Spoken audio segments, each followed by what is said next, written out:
Hello, it's day 4 of industrial nationalism. Today's topic is Britain versus the Zulu kingdom. Industrial nationalism is talking about the power of industrialization to bring nationalism around the world. Today we're going to talk about the conflict between the Zulu and the British in South Africa. There's a lot you could say about this topic. We're going to try to stay focused on just one part. First question is, what were the economic and ideological reasons for taking over land in South Africa? So firstly, economic means money, trade, things like that. Ideological means things like beliefs. In this case, the belief in racism and the pseudoscience of social Darwinism.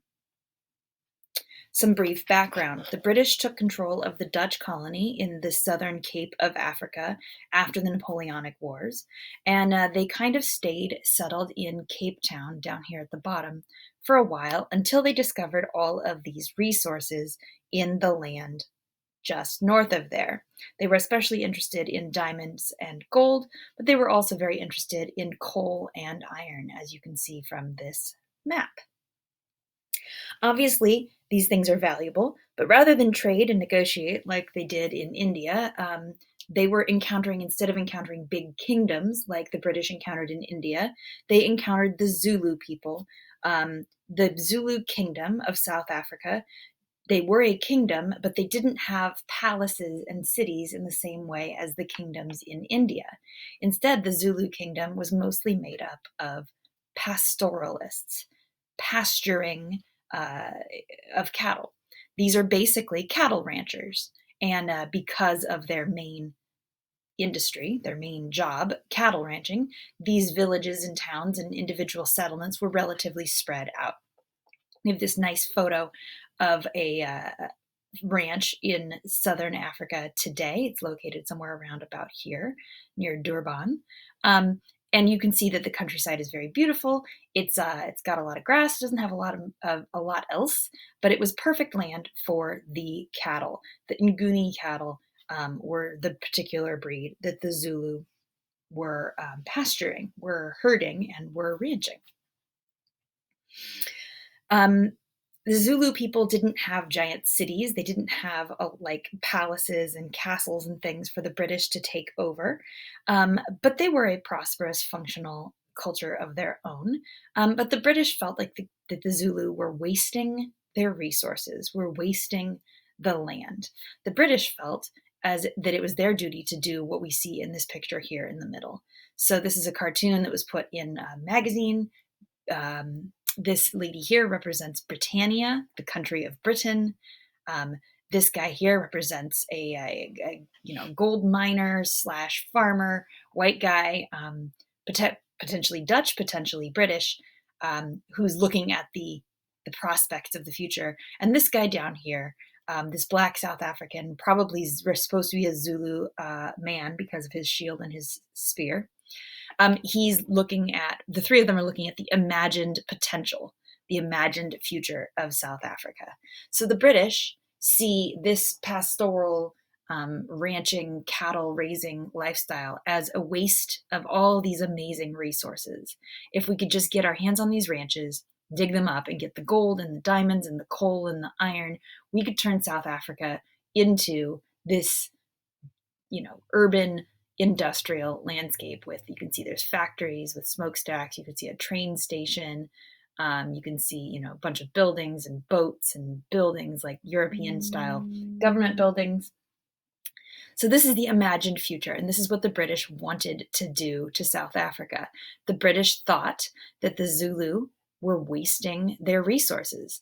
Doing this ranching with cows and small little houses in isolated settlements was a waste of resources.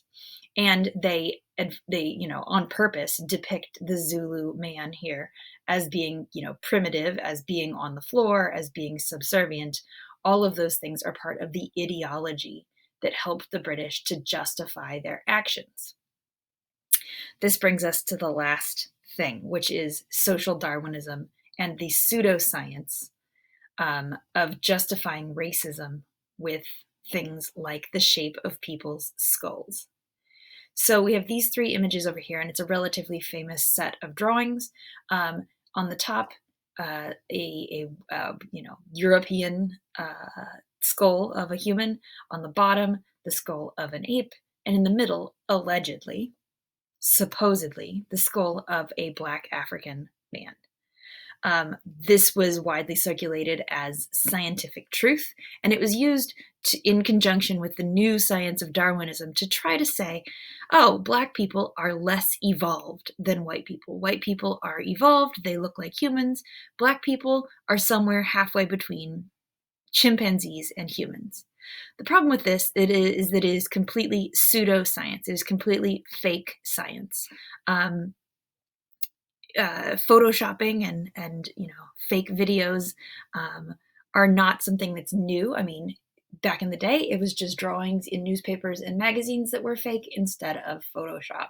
So what people did here, this is a fake drawing. Obviously, you can draw anything you want, but it was based on supposedly real evidence that was also fake. What some people did, and we can see this in the supposed evidence that's in museums today, someone took a human skull and a chimp skull, and they kind of ground down the connections between them, and then they kind of glued together and painted over it to put a chimpanzee jaw onto a human skull. Forensic archaeologists have done the research, and they've looked at the teeth, and they've found that the teeth were actually, ground down so that the chimpanzee canine teeth that would normally be really long were ground down to look more like human teeth. This whole supposed evidence that Black Africans were less evolved than white people is completely false and was completely fabricated. But it was widely reported, it was put in newspapers, it was put in textbooks, and people believed this pretend science to be true, and they used it to justify racism.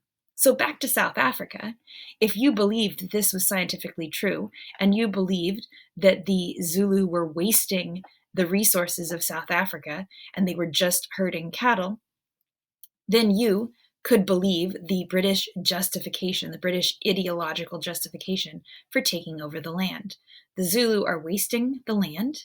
The Zulu are prehistoric people. This guy looks like a caveman practically. And so we, the enlightened, civilized British, should and in fact have a duty to take over, use these resources, and make South Africa industrial and urban. The Zulu, of course, were not happy with the British taking over, and so a war broke out. The Anglo-Zulu Wars were incredibly violent, and at first, the British were losing. So after losing at first, how did British industrial power lead to eventual victory over the Zulu nation? The Zulu nation, the Zulu kingdom, had a long history of military traditions, military practice. And you want to think of Zulu military strategies and traditions similar to the amount of respect we give to military traditions of, say, like the samurai, or of martial arts like karate, or ninjas, or I don't know, something like that gets a lot of respect in our culture. Zulu warriors, Zulu soldiers, used martial arts type strategies to do hand-to-hand combat. And you can see that here in this picture, and we'll talk about this strategy in just a second. The main thing that they used, they believed in hand-to-hand combat, and they believed that using guns, using firearms, made you sort of a wimp. It made you a weak person, and that a truly strong person would do combat face-to-face, eye-to-eye with their enemy. They kind of believed that things like pistols and guns were a cop-out. This giant shield is a big part of the strategy. In fact, it's the only armor that a truly honorable soldier would use. This is the Nguni shield. It's made out of cowhide from those cows that are a super important part of their culture. And I'm not sure if I pronounced this right, but I think it's called Ishi Langu, which is the name for this shield. And it means something to the effect of to push aside or to brush aside. So you use this giant shield to push the enemy aside, to push them down, and then you use this stabbing spear. It's not a throwing spear, it's a stabbing spear to attack them. Other than this spear, the only other weapon that was thought to be honorable was a club. So a spear and a club and a shield. It's all going to be close quarters combat. Okay. So in the early battles between the British and the Zulu, the British are using muzzle-loading guns, things like the Martini Henry or the Enfield rifle. They're still going to be loaded at the muzzle of the gun. It's going to take a while to reload. The Zulu used the horns of the bull strategy, and here it is from sort of a bird's eye view. And it kind of looks like a bull. You look at this is like the head of the cow, and these are their horns. So the horns of the bull strategy, it works like this. The enemy, the British, are coming towards you this way, and then you, the Zulu, split your army into two parts or three parts. One part goes here, one part goes there, and then the third part sort of comes up here in the middle to replace the two that left. And by going around the two sides, you draw the enemy in, but you have another reserve force here, and you surround the enemy, much as you see in this picture here. It's an incredibly effective strategy, especially when you have soldiers like the trained Zulu who were not afraid of close quarters combat. The British were completely caught off guard on this. They would fire one volley of bullets and then they would pause to reload their rifles. And during the reloading process, the Zulu would rush around, surround them, and take them out. However, as time went by, the British adapted. They were able to use their industrial power to get reinforcements, to get more soldiers, to get more supplies. They improved their ability to reload, they improved their ability to rearm, and they changed their strategy. The British started to rely on things like this. And we talked about this before, but it can't be said enough how much this new kind of weapon changed things. The earliest Gatling guns and things like pistols that could shoot multiple bullets were crucial in the eventual victory over the Zulu nation. Rather than engage in this horns of the bull strategy, if you just were able to perch a Gatling gun or two back here, you don't need to pause and reload. Instead, you can just spray the enemy with bullets continuously, maybe swinging back and forth. And the cowhide shields that were so useful in hand-to-hand combat become completely useless in the face of this firepower. By 1879, the great legendary Zulu army was completely defeated by the Redcoats, but only because of the industrial power that came from things like the Gatling gun and new repeating pistols and things like that that could shoot multiple bullets. This brings us to the idea of nationalist loyalty. These two images are examples of propaganda, not exactly from this time period, but close enough that we can use them to show how British propaganda was used to make people feel loyal to their nationality. So propaganda comes from the word propagate, like planting plants or planting seeds and having them grow. Propaganda plants a seed in your brain and hopes that that idea grows into making you feel proud of your nationality. In this case, this image here says, following in the footsteps of the dear old dad. And at the bottom there, I wrote down what it says on each of these little lions' bibs, these little baby lions, Canada, India, Australia, and South Africa. This piece of propaganda is trying to get these colonial baby places to feel loyal and part of the family of the British. This poster here says all, Britannia again with her shield, and she has all of these guys raising their hands towards her. We are all one sort of Britishness empire. Importantly, all those hands being raised look pretty white, and we're going to talk about whiteness in just a second. But you can see this guy says Transvaal on his little bandolier. That's the area in South Africa where gold was discovered, part of the land that was taken away from the Zulu. So this is another gold miner guy. We have like maybe an Australian farmer, maybe some other, people from India or from South Africa. We definitely have a sailor and a soldier here. And this piece of propaganda is saying we are all one nation. And it doesn't matter what your job is. It doesn't matter if you're a gold miner or a soldier. You are British and you can be proud. This brings us to this advertisement, which is not propaganda. It's an ad, and it's trying to sell soap. And it's selling this soap in a very sneaky and offensive way. This Pears soap advertisement is effectively saying, if you want to be more British, you need to buy British things. Britishness and being a British white person is a thing that you can purchase membership in. Britain wanted its white colonies to feel like a family, as you can see over here from this propaganda. And in this advertisement, individual private companies are using this same idea to sell stuff to you. And they also are kind of making the process of buying stuff a patriotic duty.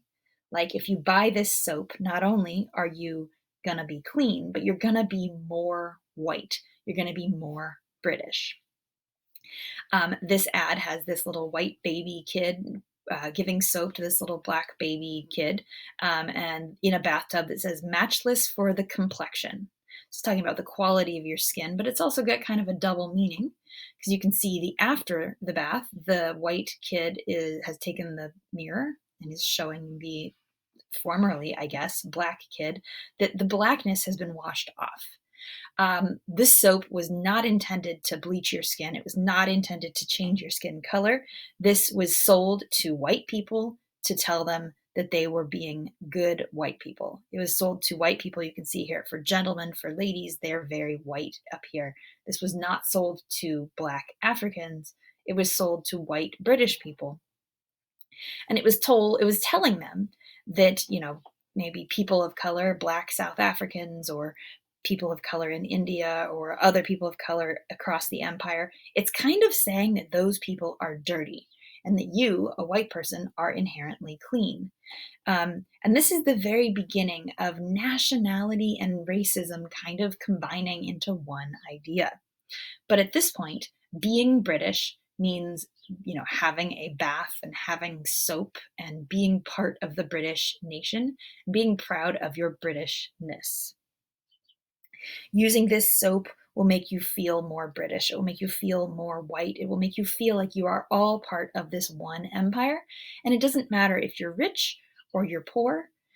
If you use this soap, you are going to be part of the sort of superior Britishness globally. And you're not really going to worry about the fact that maybe you are a poor miner or a poor farmer and some people are rich. You're going to feel better about yourself as a British person because at least you're not, quote unquote, dirty like the natives in the empire. All right. That's the end of that for today. Submit your summaries when you can. And then the independent practice is to consider this question. How is industrialism interconnected with the ideological justifications? Ideological justifications, we're talking about racism, we're talking about social Darwinism, we're talking about buying and selling things.